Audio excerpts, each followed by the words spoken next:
السلام عليكم. انا جاي اكلمك النهارده عن كل حاجه بتتعلق بالاعفاء الامني، كل الاسئله اللي بتسال في السوق او كل الاسئله اللي انت بتسمعها. الاسئله دي انا هقول لك عليها دلوقتي او هجاوب لك عليها دلوقتي. طيب مبدئيا بس ما تنساش تعمل سبسكرايب للقناه وتعمل لايك عشان يوصلك كل جديد. طيب ماشي. ايه هو الاعفاء الامني؟ اولا الاعفاء الامني هو الاعفاء المتعلق بالمشاكل السياسيه او المتعلق بالقضايا السياسيه. يعني اول حاجه نفهمها ايه؟ ان انا لو عندي قضيه جنائيه او اي حد من قرايبي عنده قضيه جنائيه انا ماليش علاقه بيها. الاعفاء الامني بيبقى اعفاء امني عشان السياسه. ادي رقم واحد. ده اول سؤال بيتسال. ايه اللي هو الاعفاء الامني؟ هل الاعفاء الامني بيتعلق بالجنايات وبالجنح ولا بيتعلق بالمشاكل السياسيه وليكن ارهاب او انتماء لجماعه معينه او الكلام ده؟ لا، هو بيتعلق بالمشاكل السياسيه او انتماء لجماعه معينه او الارهاب، الحاجات السياسيه اللي هم بيقولوا عليها. تمام؟ طيب ده السؤال رقم واحد. السؤال رقم اتنين، مين الاشخاص اللي بيشملهم الاعفاء الامني؟ هل الاعفاء الامني متعلق بكل واحد في عيلتي؟ انا عيلتي مثلا اسمها العيله الفلانيه، العيله الفلانيه دي فيها وليكن 1000 شخص، هل انا بقى اسال عن ال1000 شخص؟ يعني اي واحد من ال1000 شخص يعمل مصيبه انا اخد اعفاء امني؟ لا، انت الاعفاء الامني ده بيتعلق بالاربعه بالدرجات الاربعه اللي هم الاساسيين. طب ايه هم الدرجات الاربعه؟ الدرجه الاولى بالنسبه لك عندك انت 4 درجات اساسيين، الناس اللي هي قريبه بالنسبه لك قرابتها هتلاقيها مباشره. طب اللي هم مين؟ الدرجه الاولى، مين الدرجه الاولى؟ ابوك وامك وابنك وبنتك، دول لو عملوا مشكله سياسيه هتسال عنها او ممكن تاخد اعفاء امني. اتنين، الدرجه الثانيه، مين الدرجه الثانيه؟ اخواتك، اخواتك سواء ولاد او بنات، وجدك وجدتك سواء من الاب او من الام، دول برضه لو عندهم مشكله سياسيه ممكن تسال عنها. 3، مين اللي ممكن يعمل مشكله تاني واسال عنه؟ الدرجه الثالثه. مين الدرجه الثالثه بالنسبه لي؟ خالي وخالتي وعمي وعمتي، دول الدرجه الثالثه. لو عملوا مشكله سياسيه بقى اسال عنهم؟ لو عندي حد فيهم عامل مشكله سياسيه وليكن عنده قضيه سياسيه كان عامل مصيبه سياسيه بقى اسال عنهم. الدرجه الرابعه، مين الدرجه الرابعه؟ ابن عمي وابن عمتي وابن خالي وابن خالتي، ولاد وبنات، او ولاد عمي ولاد وبنات، ولاد عمتي ولاد وبنات، ولاد خالي ولاد وبنات، ولاد خالتي ولاد وبنات، دول اللي بتسال عنهم. طيب انا بقى اسال عن اي حد تاني يعمل مشكله سياسيه؟ لا، اي حد تاني يعمل مشكله سياسيه انت ما بتسالش عنه ولا يمكن تاخد اعفاء امني بسببه. تمام؟ طيب بالنسبه بقى لبقيه الاسئله، طيب هو دلوقتي انا بعرف ازاي او هما بيقولوا لي ازاي فكره المشكله السياسيه او بيدوني اعفاء ازاي؟ بحاجه من اتنين. الحاجه الاولانيه ممكن يديك اعفاء امني لو طلب منك يسالك، يعني بيجوا كده في وانت بعد الكشف الطبي، في يوم الكشف الطبي فتروح الارجا وبعد كده تبدا هتسمع السلاح فيبدا يسالك يا جماعه اي حد عنده مشكله امنيه او مشكله امنيه اللي هي المشكله السياسيه، يقول اي حد عنده قرايبه عندهم مشاكل، ويقعد يخوفك ويقول لك احنا هنعمل تحريات وي وي وي وي وي, وي وهكذا. دي طريقه. والطريقه الثانيه ان هو فعلا يعمل عنك تحريات، ان انت ما تقولش. الطريقه الاولى انك تقول فيعمل عنك تحريات فيطلعك، والطريقه الثانيه انك ما تقولش فيعمل عنك تحريات فيطلعك برضه. طيب هل هو ايه اللي بيتكتب لي في الشهاده بتاع الاعفاء الامني؟ بيتكتب لك اعفاء امني او اعفاء اداري. يعني ما بيتكتبليش المشكله، لا، ما فيش شهاده بيتكتب فيها المشكله.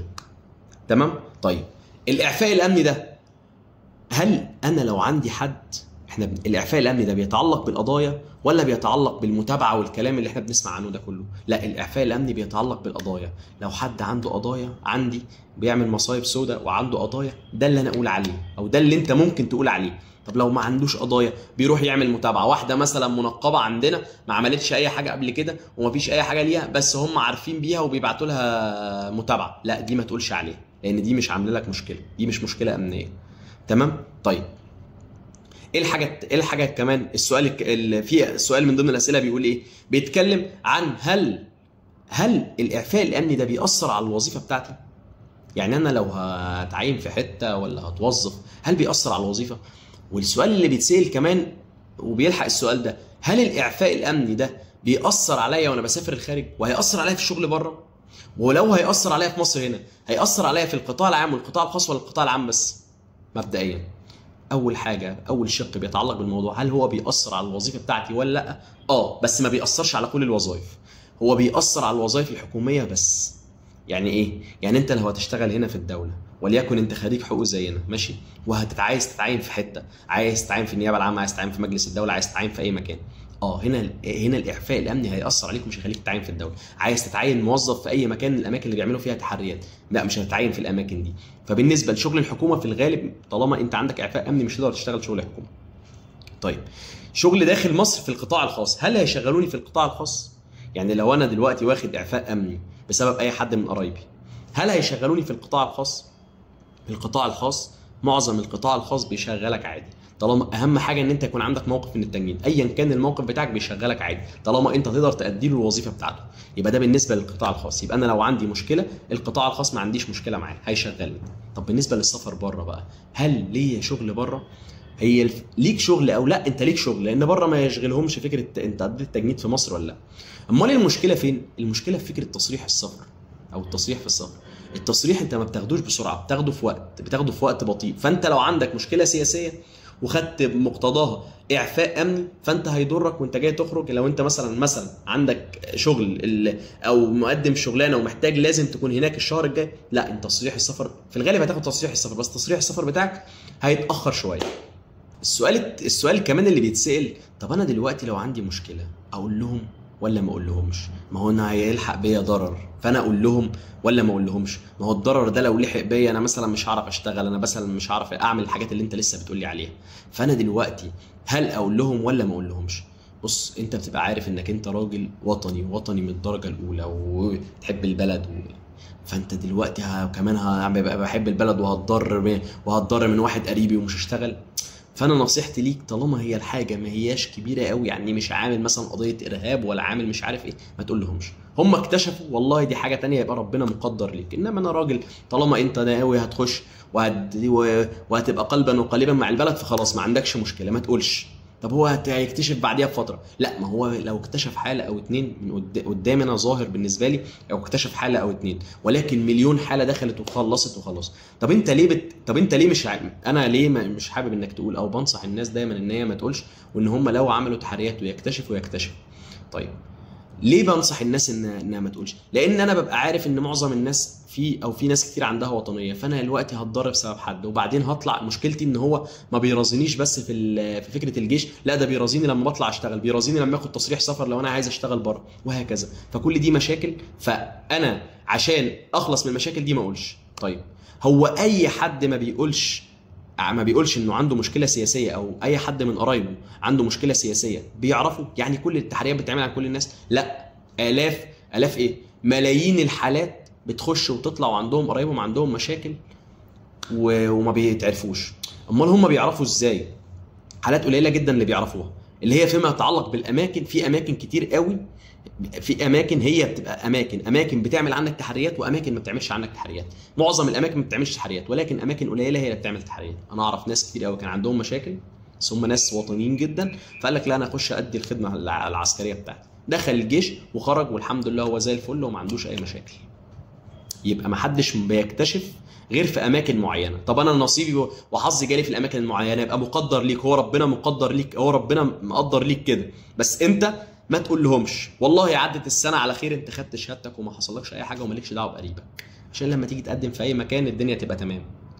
طيب عرفوا خلاص، يبقى ربنا مقدر ليك كده، يبقى انت ما عندكش حل تاني. طيب هما بيعرفوا امتى؟ ممكن يعرفوا بعد 6 شهور، بعد 7 شهور، بعد 5 شهور. يعني تبقى اديت الكلام ده كله في الاخر تاخد اعفاء امني. ممكن تقضي 6 شهور او تقضي 7 شهور، وفي ناس اعرفها كده وبتاخد اعفاء امني في الاخر. طيب اللي بياخدوا اعفاء امني دول بيبقى تحسب لهم المده اللي قضاها؟ لا طبعا، هو بياخد اعفاء امني كانه ما دخلش. تمام. طيب لو تم اكتشاف ده بعد كده، هل بتحصل لي مشكله؟ يعني انا دلوقتي لو اكتشفوا ان انا عندي مشكله سياسيه وانا عديت 5 شهور او 6 شهور، هل لو اكتشفوا بيحصل لي مشكله؟ لا، ما بيحصلكش اي مشكله. هو كل اللي بيحصل لك ان انت بيديك اعفاء امني، بيقول لك انزل، وبعد كده بيجي يديك اعفاء امني. تمام. فهو ده اللي بيحصل. انما هو بيضرني، طب هيعمل لي مشكله، طب مش هيعمل لك مشكله اكتر من الحاجات اللي انا حكيت لك عليها اللي فيما يتعلق بالوظائف. تمام؟ مش هيعمل لك ابدا مشكله غير فيما يتعلق بالوظائف، انما لا هيحبسك ولا يعمل لك اي مشاكل ولا اي حاجه.